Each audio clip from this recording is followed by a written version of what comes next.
అంతర్జాతీయ యోగా దినోత్సవ సందర్భంగా మన ప్రధానమంత్రి గారు, గౌరవనీయులైన ప్రధానమంత్రి గారు ఏర్పాటు చేసినటువంటి ఈ యోగా దినోత్సవాన్ని అత్యంత వైభవంగా గొల్లల మామిడాడులో డిఎస్ఎన్ రెడ్డి గారి ఆధ్వర్యంలో ఈ కార్యక్రమాన్ని సుమారు 60 మంది యోగ సాధకులతో ఈ కార్యక్రమాన్ని మనం నెరవేర్చుకోవడం జరిగింది.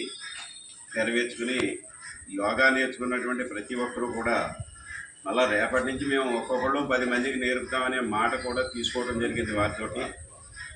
వారందరినీ మళ్ళీ నెక్స్ట్ ఇయర్ నాటికి మేము ఇంతకన్నా దగ్గర రమారమి 200-300 మందితోటి యోగా క్లాసు నిర్వహించాలనే సంకల్పంతో ఉన్నాం.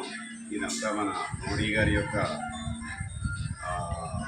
ఆశ, ఆయన యొక్క సంకల్పం. ఆ సంకల్పాన్ని మనం దినదినాభివృద్ధి చేయాలనే కాంక్షతో డిఎస్ఎన్ రెడ్డి గారు సమకూర్చినటువంటి ఈ కార్యక్రమానికి మనం అందరం రావడం జరిగింది. ఆరోగ్యమే మహాభాగ్యం అనే పదానికి నిర్వచనం యోగా. ఈ యోగా చేయటం వల్లే మనం ఆరోగ్యంగా ఉంటామనేది రుజువుకి మేమే కారణం. మమ్మల్ని మీరు చూసుకోవచ్చు. నాకు 78 సంవత్సరాల వయసు. ఈ రోజుకి కూడా యోగా వల్లే మేము ఆరోగ్యంగా ఉన్నామని యోగా సాధకులకు అందరికీ తెలియపరుస్తున్నాం. జై జై శ్రీరామ్.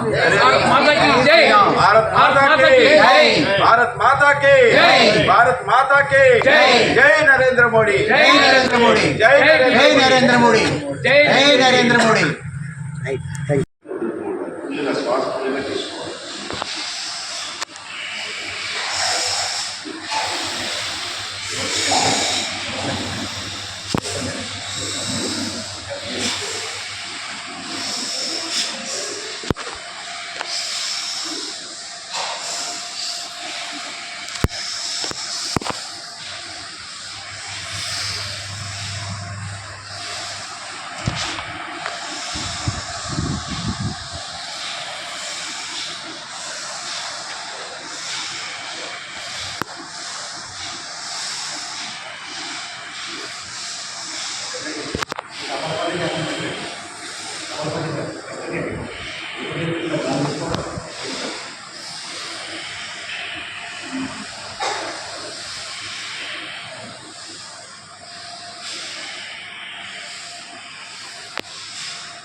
కపాలభాతి ప్రాణాయామం. కపాలం అంటే ముఖము, భాతి అంటే కాంతి. మన ముఖం విపరీతమైన కాంతి వస్తుంది కపాలభాతి ప్రాణాయామం చేయడం వల్ల.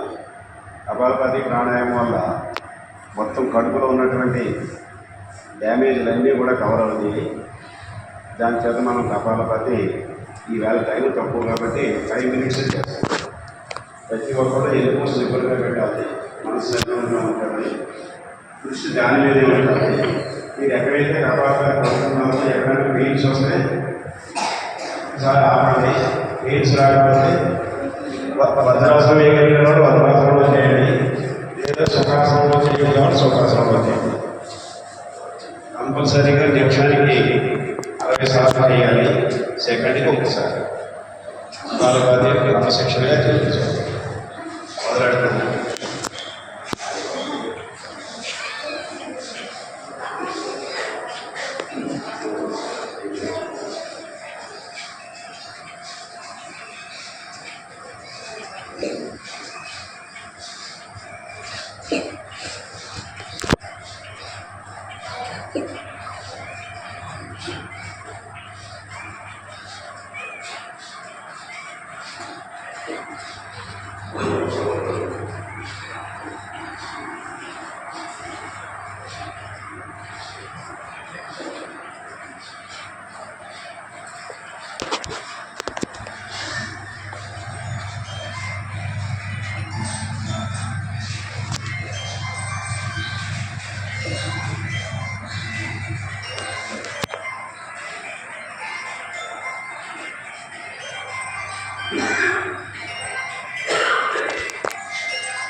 ఓకే.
యోగ సాధకులందరికీ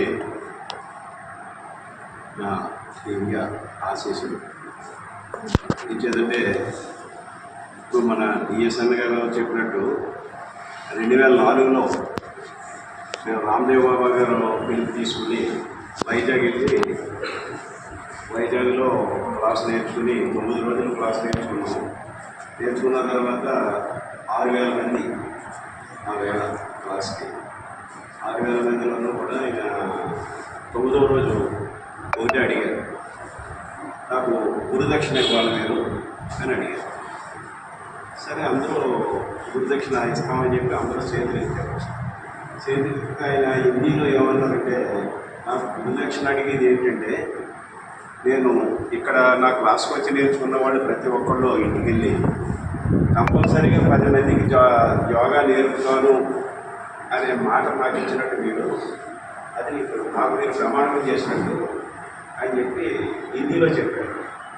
అందరితో పాటు నేను చెయ్యదు అని నాకు తెలియదు, హిందీ రాదు. దాని మీద ప్రకటన అయినట్టు ఏంటి స్వామి అని చెప్పారు, ఏంటి ఇలా నేను కంటిన్యూ వచ్చి మన్నాడే మన వెంకటేశ్వర స్వామి గుడిలో క్లాస్ పెట్టి ఇక్కడి నుంచి చెప్పుకుంటూ వచ్చాము. కొద్దిగా రావాలేమో దాన్ని నేను కంటిన్యూ చేయలేకపోతే మన సాయి మాస్టర్ గారు, డిఎస్ఎం రెడ్డి గారు, మన సిద్ధాశ్రీ గారు, రెడ్డి గారు, ఇలా వీళ్ళందరూ తప్పగా నేను కింద ఏర్పడి యోగాని కంటిన్యూ చేస్తున్నారు. నా కోరిక ఏంటంటే మీరందరూ కూడా ఈ 50 యోగా క్లాస్కి వచ్చిన అందరూ కూడా తమ గ్రామాల్లో కానీ తమ వీధుల్లో కానీ కనీసం 10 మందికి యోగాన్ని నేర్పి చూపిస్తే మేము ఆనందిస్తాం. ఈ సన్మానం కన్నా అది నాకు చాలా ఇష్టం. అంచేత మీరందరూ చెయ్యాలని నేను కోరుకుంటూ, ఆరోగ్యమే మహాభాగ్యం అని చెప్పారు స్వామి గారు. ఆరోగ్యం తర్వాత ఏదైనా, ఆరోగ్యం లేకపోతే ఎవరు ఏం చేయదు. ఇలా బాగున్నాడు, ఆ వయసులో మేము యోగా నేర్చుకుంటే ఈ కొండ వచ్చాక యోగాకి వెళ్ళాను. కొండ పోతలేదు, ఎంతో కష్టపడుతున్నాను కానీ పోతలేదు. పోవాలంటే అంతే సరదాగా రోగం రాకుండా మాత్రం ఉన్నాను. మా అత్తగారి షుగర్, మా నాన్నగారి షుగర్, మరి మా ఇద్దరికి షుగర్ రాలేదు. కారణం ఏంటి? యోగా అంత ఆరోగ్యం ఇంకోటి ఏం ఉండదు. మన సాయి గారు చెప్పారు, డిఎస్ఎల్ గారు చెప్పారు. దీన్ని మీరు అందరూ ఆచరించి మీకు 10 మందికి యోగా నేర్పి ఫలానా మేము యోగా నేర్పామంటే వాళ్ళు కంటిన్యూ చేస్తున్నారు అని అంటే నేను ఎంతో ఆనందిస్తాను. నాకు మీరు చేయవలసినటువంటి సాయం, సన్మానం అదే.